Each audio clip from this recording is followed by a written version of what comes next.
ازيكم يا بنات، عاملين ايه؟ النهارده هنعمل مع بعض صوص الشوكولاته الجميل بتاعنا اللي بيدفي في الشتاء وسهل جدا وبسيط، ومش هنحتاج مقادير كتيره خالص، وكمان حلو جدا للمود، يعني بيغير المزاج وبيحسن المزاج جدا وسهل.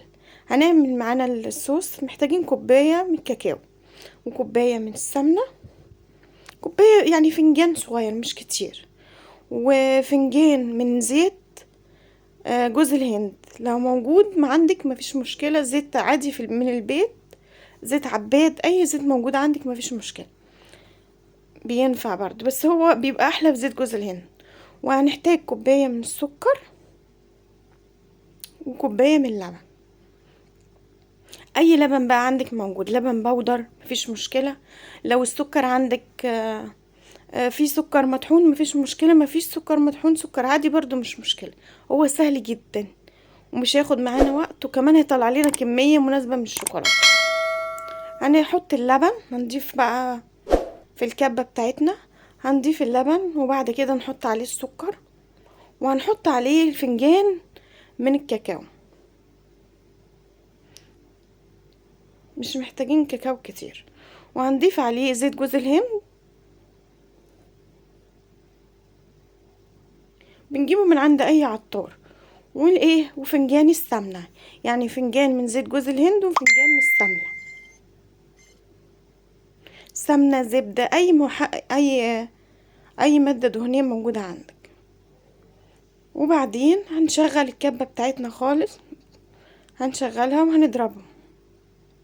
طيب لو ما عندكيش كبة في البيت مفيش مشكلة، ممكن تستخدمي الخلاط، سهل اصلا ومش بياخد ضرب كتير،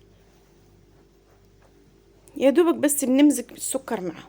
ولو سكر بودر يعني مش محتاج كمان ولا كبة ولا خلاط، ممكن بالشوكة كده بتقلبيه بيتمزج مع بعض، وبتتحكمي بقى في السمك بتاعه زي ما انت عايزة، وكمان في السكر بتاعه، يعني لو عايزة سكر خفيف بتقللي السكر، عايزة سكر زيادة بتزودي السكر بتاعه. بس جميل جدا في الشتاء وبيدي طاقة وبيدفي وسهل خالص، وعملناه بسرعة، هو ما خدش في ايدينا 5 دقايق. بس الكمية دي يا بنات بتعمل حوالي، بتطلع لك حوالي 6 كوبايات كبار من الشوكليت، وسهلة وبسيطة. يا رب تعجبكم، عايزاكم تجربوها وتقولي لي ايه رأيكم فيها. بس يا بنات سهلة خالص ومش مكلفة. طبعا هي سايلة قدامك، بس اول ما هتخش التلاجة او بتدخليها في الفريزر، يعني بالظبط، يعني نص ساعة مثلا او اقل او تلت ساعة، بص تلاقي المادة الدهنية اللي فيها اللي هي الزبدة